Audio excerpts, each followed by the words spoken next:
This is World at War. I'm the Sun's defence editor, Jerome Starkin. Joining me today is former Armed Forces Minister James Heappey. James, thank you for joining me. We've heard from the current Secretary of State for Defence that we're living in a pre-war world.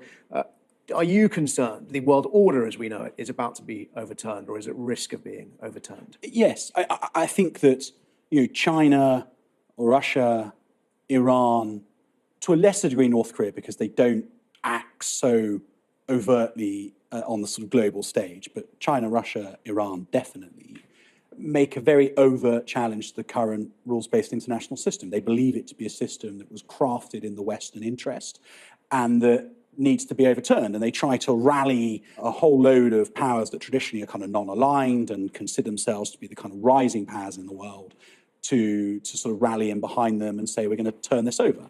Now, some of that is a diplomatic effort. It's about votes in the UN, votes in the World Bank, votes in the IMF.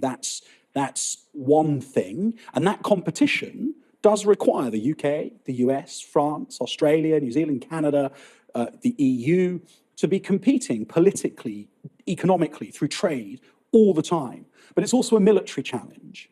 And I think it is really important that the Western defence industrial base, so our industry, is given the encouragement to grow so that our capacity to manufacture matches that of China, Iran, Russia and North Korea.